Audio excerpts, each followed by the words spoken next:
Hello, in this session we are going to talk about methods. Now, what are methods? Let's take a quick look. So what I'm going to do is I'm going to create a fresh file. So I'll go to packages and new and I'll create a class file and I'll write methods. Right, so this is a blank class file and here if you see what we have here is this is a class. Class is an entirely different topic that is covered in a separate video. And but for now, if you want to understand class, just consider it as a container which will allow us to create methods within it. Right? It's a container. So anything that I write between these curly brackets will be my methods. Definitely, they have specific syntaxes which we'll be looking at just in a few minutes. Right? So related to class, we are going to have a separate discussion. But what are methods? They are different block of codes, right? So methods are different block of code, right? Why do we need to create methods? So let's consider I'm going to create one more file here, class file, and I'll make this as a main program, and I'll mark this as public static void main. And in this main program, I'm going to write let's say I want to do addition, right? Addition of two numbers. So what I'll do is integer var1 is equal to 10, then integer var2 is equal to, let's say, 20, and what we want is, let's say, integer result is equal to var1 plus var2, and on the console we'll display the result is this result variable. So if I just execute this main program,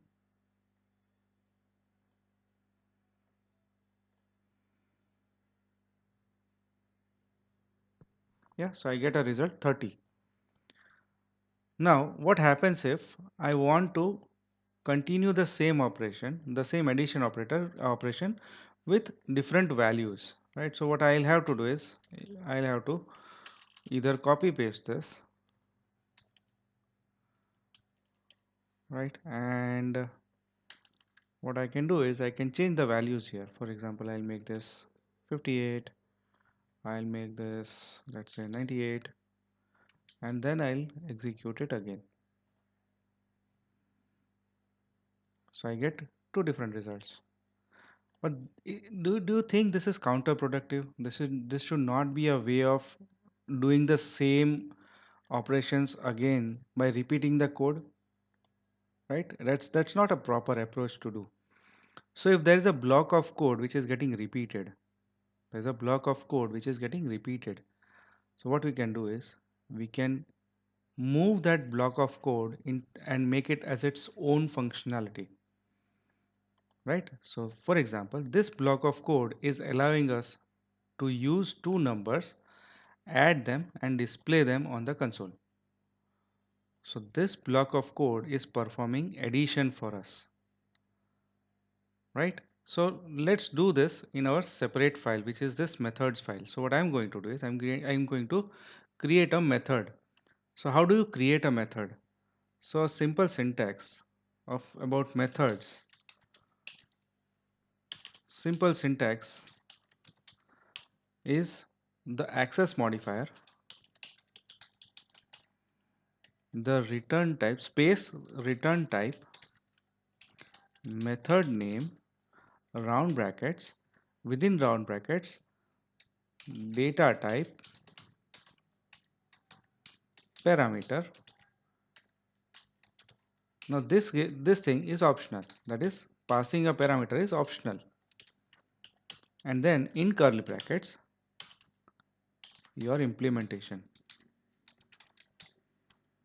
access modifier, return type, method name, that is the purpose behind the method, a data type, a parameter, which is optional.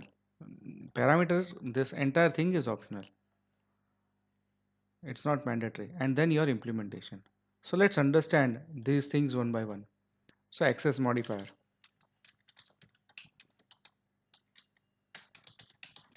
What is an access modifier? You might have heard the terminologies while reading somewhere. You might have heard some terminologies like private and public, right? So access modifier. So if you just go with the English terminology, what is an access modifier?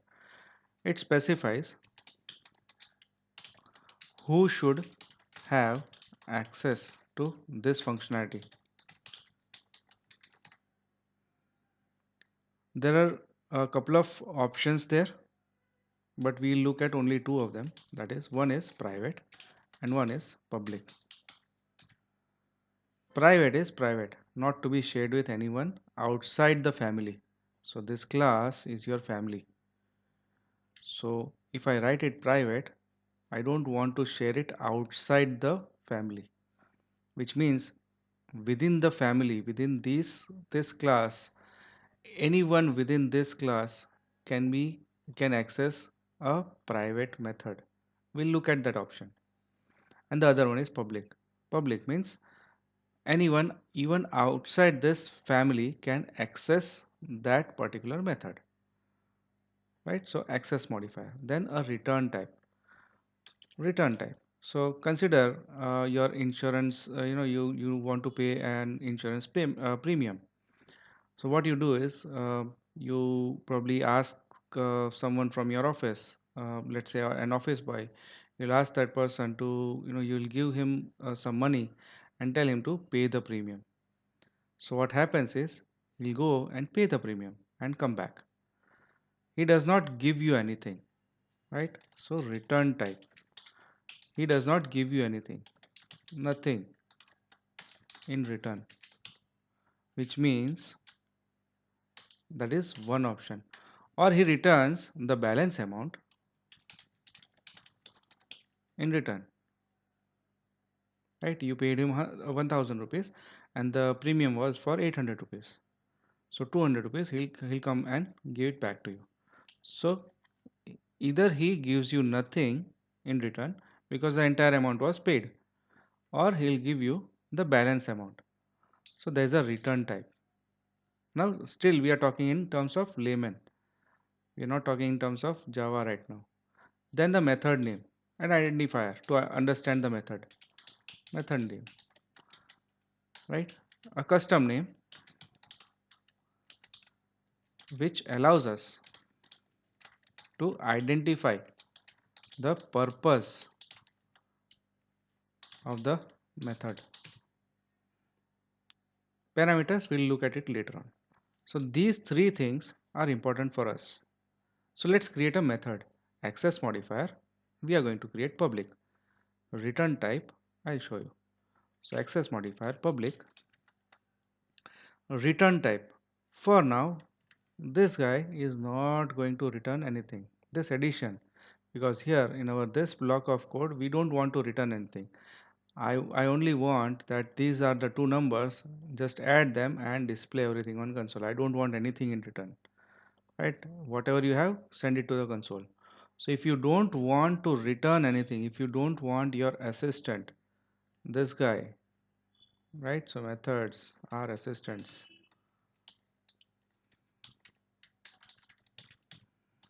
They are helpers. They help you in performing some transactions. That's called method, right? So now this assistant is not returning anything.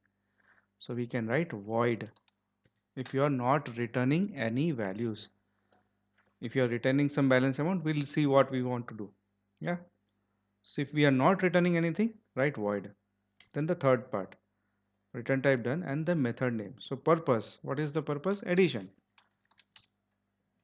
Then round brackets, see, addition and then round brackets. We are not using this parameter right now. round brackets, and after round brackets the curly brackets. And here is the implementation. Let's take this implementation from this main program. So I'll copy, or rather cut this from here, and I'll remove this other lines also from here because we don't want to repeat this again and again. So I'm going to put this here. So now this addition has a specific functionality to do. This assistant has a specific functionality too. What is its functionality? It has the two values here, and it is performing this addition using an arithmetic operator. So how does this work? These are the two variables initiated with their individual values. Then when this line is executed, the right side of this equal gets executed first, that is this guy, where 1 plus where 2, the result of whatever numbers are there, that result is going to be stored here, and that will be executed on this, that is console will have the result as output. Right, so now I have this assistant in place. He is sitting somewhere in his office, but and this is my office where I want to use that assistant. Now it's time for me to pay the premium. So what I want is I want this assistant to go and pay the premium. This is the transaction to pay the premium. So how do I call them? Now this particular methods, let me take it to another screen right here. Perfect. Now so this assistant is present in this class, right? And this I mean I am setting in some other class. So to use a method which is present in another class, I need to create an object of this class. I mean the class in which this particular method is present. I need to create an object of the class in which this method is present. And I can use that object to call this class. So I need to call it. A method created in methods class needs to be called here. So how do we do that? By creating an object. Now classes and object is entirely a different topic, but I'll just show you the syntax. In detail, you'll get to know about it in a separate video. So the simple syntax is same data type, variable name, right? That's the syntax. But here it's a bit different. Data type here is our methods, that is the class name. So methods space a variable name, so it's an object, right? Obj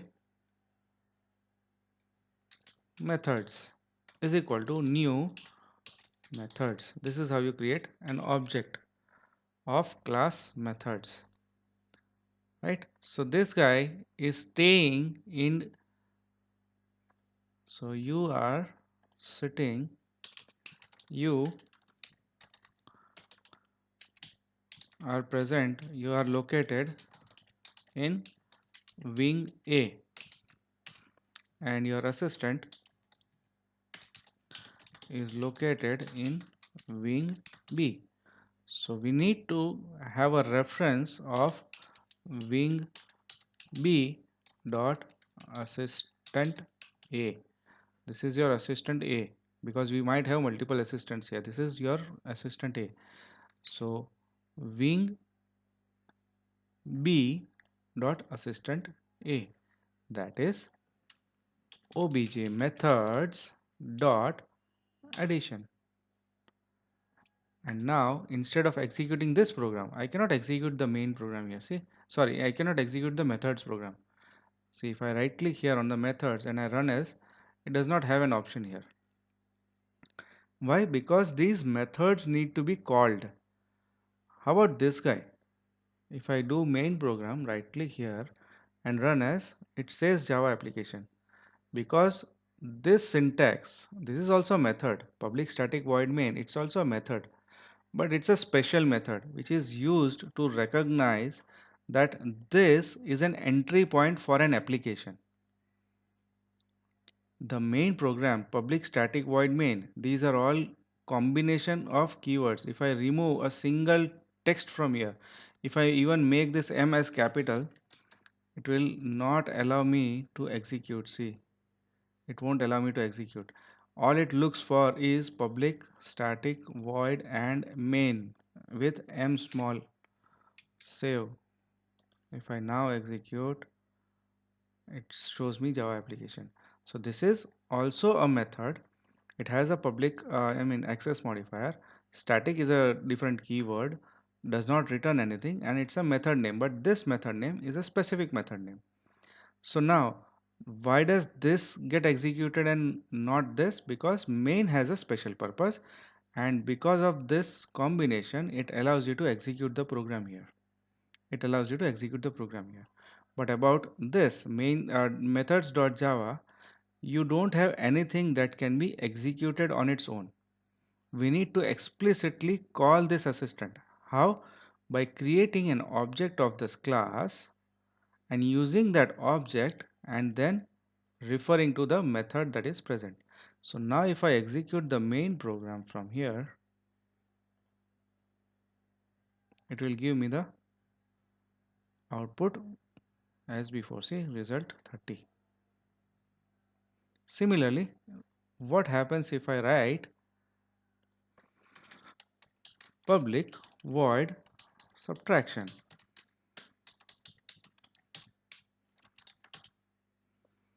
So I can probably copy this entire implementation, and in here I'll just say minus. Here I'll write result of addition, and here I'll write result of subtraction. Now I can still execute this, but what happens? I'll see only the addition method.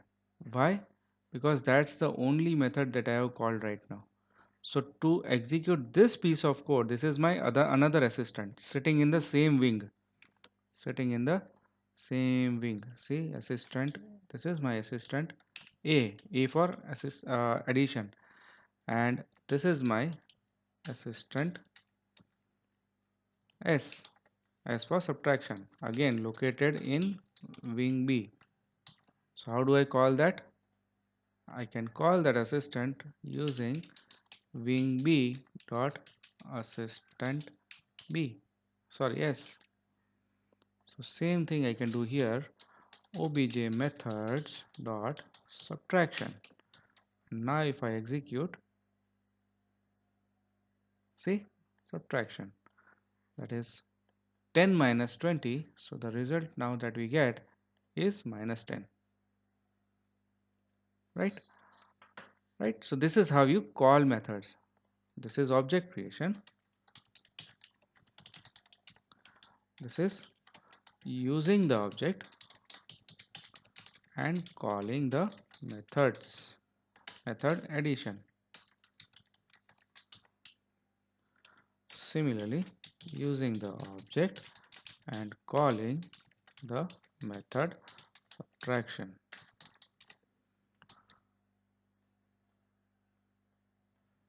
Right? That's how you call a method. Now we were talking about access modifiers. We talked about access modifiers. This access modifier. Public is fine. Right? So public means anyone within or outside the family, that is class, can access the functionality. And then private, only family members and not outsiders can access the functionality. Can access the functionality. Let's look at the example. So here what I am going to do is I am going to create, let me write private now. Private void display result.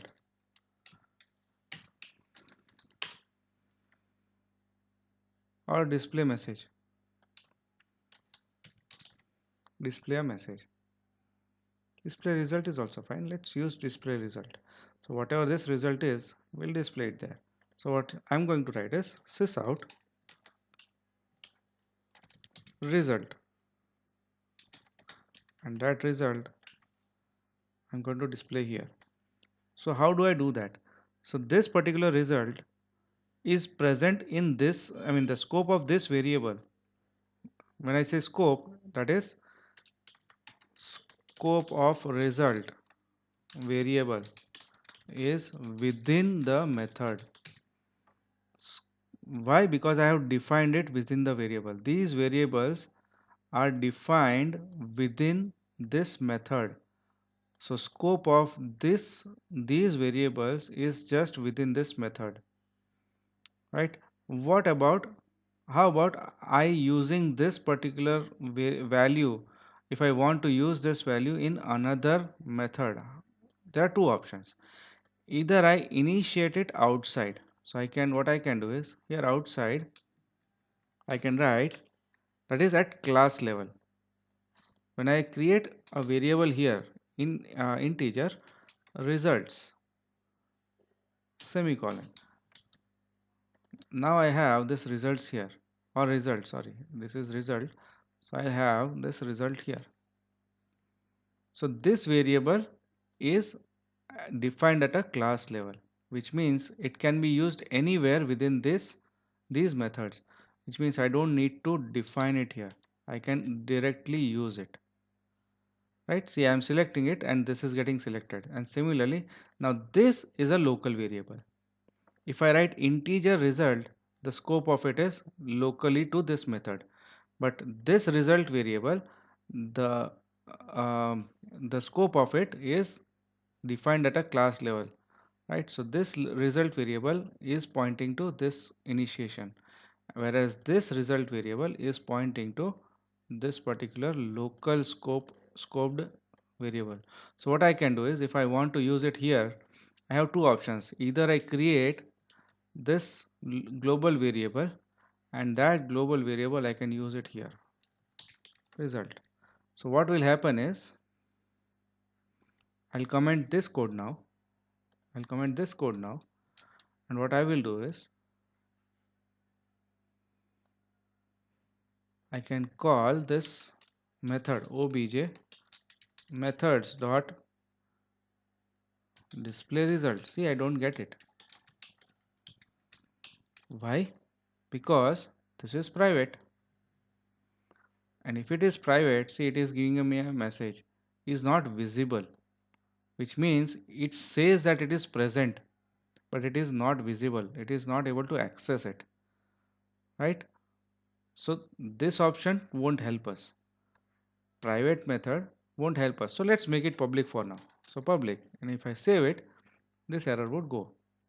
So if I write it this way, obj methods dot display result.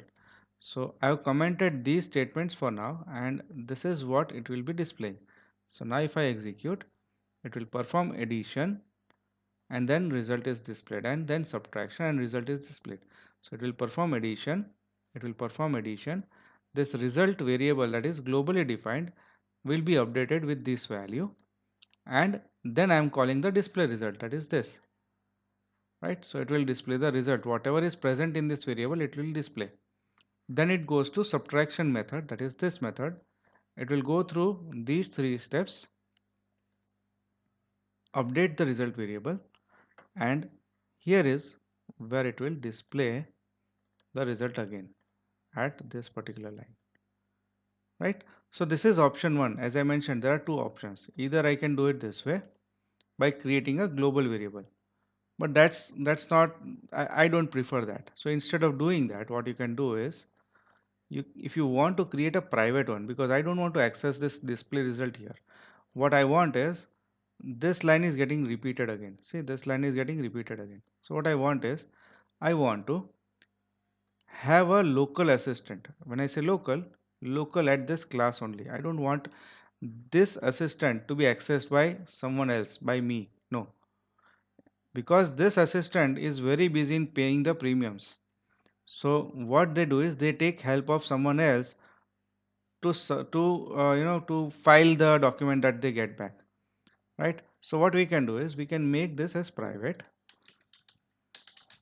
because we want this guy to be used only within this class. We don't want to use it outside the class, right? So this global variable we don't want, right? Now what we want is, let it be a local variable, integer result. And now what we want is, as soon as this addition happens, what this guy will do is he will call the local assistant. How? So we don't know, need here, we don't need to create an object as we created here. We can just write display result. You can just write display result here. I can just call it this method just like that, which means now after this addition will happen, this value will be displayed. But how? There is no, I removed the global variable from here. So how will it display that value? So what we want is, whenever we call the local assistant, we will provide that with an information that whatever addition has been done will pass on this information to this particular line. How do we do that? Simple. This guy is going to carry this value. So I'll just write it here, result, which means when this assistant is called, it will use this value where in this particular statement. Now this assistant, the implementation needs to know that there is a value coming from here. When this assistant is called, it is being provided with some value. So what we need to do is that nozzle we need to apply here. We need to connect this with the calling method. So how do we do that? Whatever type of value is going to be accessed, that data type we need to provide here. That is integer. This is integer, right? So let's provide integer and a variable in, that is, let's say para var1, that is para variable 1. And this I can directly use here. So how does this work? This addition method is called from here. So when this addition method is called from the main method, this piece of code will be executed, the result will be updated, that variable will have the value of this output, it will have it here, and then this method will be called here. And that method, when it is called, it is passing this value. This is called a parameter. It is passing a value from here. Whatever output is there stored here, it will pass that particular value here. And whatever data type is used for the value that is passed, that data type you need to provide here as a parameter. And that parameter I have used it directly here. So now if I execute, same thing we have to do it here. Why? Because here we have, see, we have a method now with a parameter, but right now here it is giving an error, an error. What it is saying is, it says, see, it is expecting a data type here, right, a variable here. So let's write the same syntax result here. Now did you notice, as soon as we made this private, this guy has started shouting, it is not able to find it. But we don't need it here in the main method. Our purpose to display result is already implemented within the method, within the same method, right? So if I execute now, see, right? Even you can do it this way. I can pass two parameters. So I can, here I can write addition, comma. So this is my first parameter and this is my second parameter. Similarly, I'll write it here, same sequence, subtraction, comma, and then result. So what I need to do is, the first parameter is a string. So I'll write string para var1 and this integer paravar 2. So this paravar 1 is nothing else but the transaction that we are doing. So and I want to use it in the message that we are going to provide. So result of, I'll concatenate it with the variable that I am getting here, paravar1 plus, and then is. So what it will display is, if it is called from here, the result of addition is this, whatever value we are getting. So here it will be paravar2, right? Let's see now. If I execute this, result of addition and result of subtraction. This is how we parameterize things, right?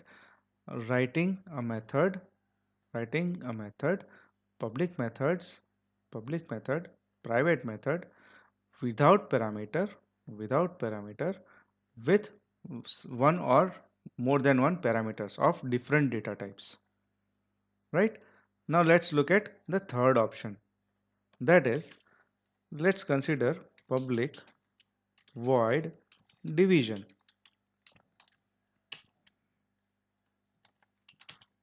So in this division, it's simple, right? Integer where 1 is equal to, let's say, 10, integer where 2 is equal to, let's say, 20, 30, and then integer result is equal to where 2 divided by where 1, semicolon, and then I'll write it, or let's call this method only display result division and comma result, semicolon. So let's call this method here obj methods dot division. Just for consistency, I'll make this ds lowercase. Done. And now if I execute this method, division is 3, that is where to 30 divided by 10. Now let's make this also dynamic. So I am going to pass integer para where 1, integer para where 2, and instead of having these static values, I'm going to say para where 1 and para where 2, right? So this is dynamic now. It does not have static values like this. So when I call this method from here, I'm going to pass the values right from the main method. So same values that let me pass 10 and 30. So that this was 10 and this was 30 earlier, right? So 30 divided by 10. So the output should still be the same, right? 3, right? So how about calling them again and again using different set of values? So I'll now write a reverse, or let's say complex, 45 and let's say 5. What does it do? Let's see. 50, let me give proper numbers, 50 and let's say 500. Now divide. Let's see what happens. This is 0. Why? Because it's an integer value, right? So it won't give anything in decimals, right? So if I execute, it will have 10, that is 500 divided by 500 divided by 50.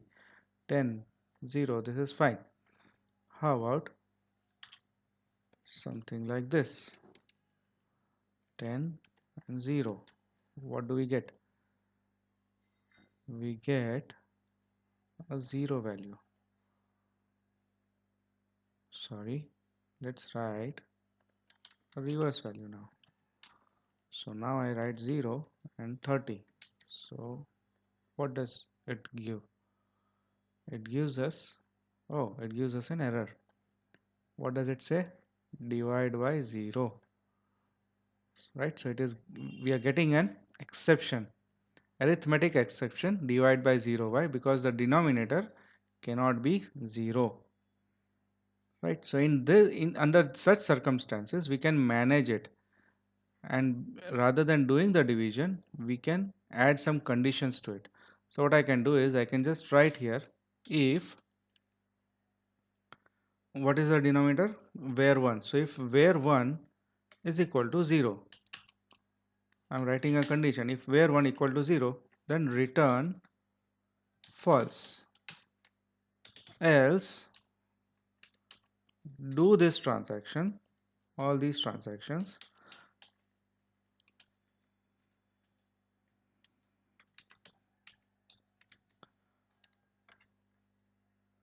else do these transactions and display the result here. So what does this return false do? Now we are trying to return something, right? We are trying to return something. What do we write here?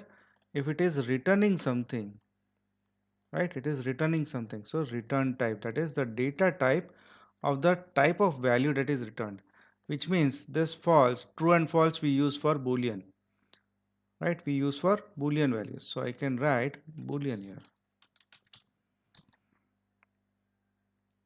And because we have written false here and we have written Boolean here, we are getting one more error. Why? What it says is this method must return a result of type Boolean. We have written a result Boolean, but we have written it only in the if condition. We have not written it in the else part. So now false is only when we don't want to do the division.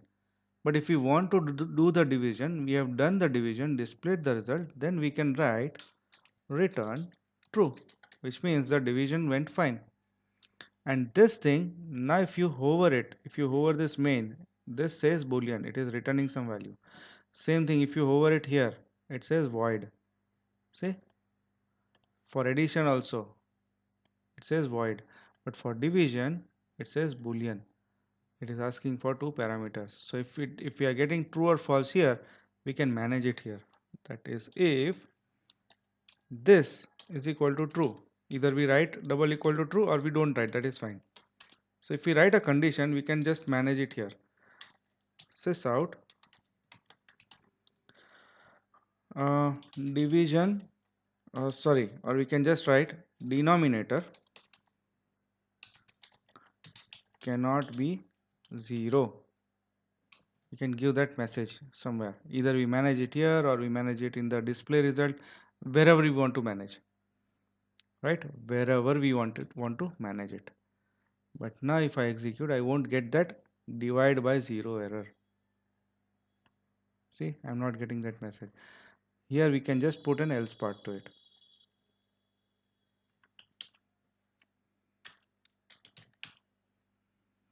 Right? So what I'm trying to say here is you can return some value here.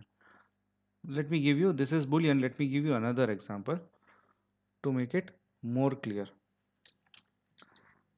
Return type. So public, let's create a method for multiplication. Public void multiplication. And it is also getting some values from here. Para var1 integer para var2. And here we are going to say the same logic. Integer var1 is equal to para var1 integer var2 para var2 and integer result is equal to var1 into var2. And now instead of displaying it here, I want this main method to use it, because there can be transactions where your main method wants the output of it and wants to use it somewhere else. So how do we return? So as we saw here, since this method was returning true and false, that is a Boolean value, we wrote Boolean here. So now if we want to return something of type integer, right? So if I write return result, that is whatever comes as a result, I want to return it back, right? So what do we get here? See, void methods cannot return a value, which means we need to write something here. What is it? The data type of this result, that is integer. So when I write it here in the main method, that is the calling method, obj methods dot multiplication. If I give, let's say 57 and second value as, let's say 10, and semicolon. If I hover this, this is expecting, this is returning integer, and what we can do is we can display it on console. System.out.println, and sorry. So now if I execute, this method will be executed and the output of it will be displayed on the console. 570. Right, so that's how you return any values, but you need to make this public, otherwise this method won't be accessible. Right, that's how you write different methods. Right, now one last point that you need to know. For example, now this is addition, and what we did was, or let's consider this division, or better, let's consider this multiplication, because we have these two numbers passing here, 57 and 10. How about me using the double decimal numbers, dot 5, right? And I want to use it with, let's say, 100. What about, how about these numbers? Now, what does it say? It does not have, all it has is two integer parameters. It does not have a double and an integer parameter, or two double parameters, which means what I want is this multiplication should work on such combinations also, right? So what I can do is I can copy this same method again and paste it here, and I can change this. So I have two options. Either I make it as multiplication for decimal. If I do this and then I make it as float, then this will work. So this is float, then I need to make this as float, and then I need to make this as float, and I need to make this as float. So this is one option. What will happen here is, what does it say? Yeah, float, this is fine. Okay, now because we changed this name multiplication for decimal, so this is one option. As I said, either we make a separate method, right? But that's not the optimal solution. That's not a right solution. So what we can do is, I can use the same name here. I can use the same name here. That is, I'll just make a copy of it. I won't change the name, and instead I'll write float here. I'll write float here. I'll make these also as float, even these values as float, and even the return value as float. And what do we have here? Okay, multiplication. What do we have here now? Yeah, so this needs to be float as well. So 100.0. Now it is fine. Okay. So if you recall, for float values, you just need to write F here to make it understand as float values. So now if you see, the same method multiplication is here. The same method multiplication is here. But if I don't, if you notice, if I just make a copy of it, see, if I make a copy of it, it will shout. What it says is duplicate method. I cannot have the same method name and the same type of parameters. No. But why did it work here? Why did it work here? Because though the names are same, we have the different data types for the parameters. Even a single parameter, if the data type is different, then also I can do that. And this is called method overload, using the same method name but a different kind of parameterization. And this is called method overload, using the same method name to perform the same transactions. And same overload I can create for multiple combinations. so that any kind of values that you pass. So what happens is when I execute this, it will automatically understand that these are two integer values and it will pick this particular method for execution, right? So if I just write as a system dot out dot println and I'll just write integer multiplication, and here I'll write float multiplication. If I execute now, integer multiplication, float multiplication, right? So let me make it 10 so that I get the same output, because this is 57, 10, 57.5, 10,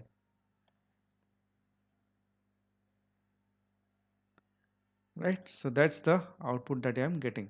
So as soon as it sees the two integer values, it will execute this piece of code.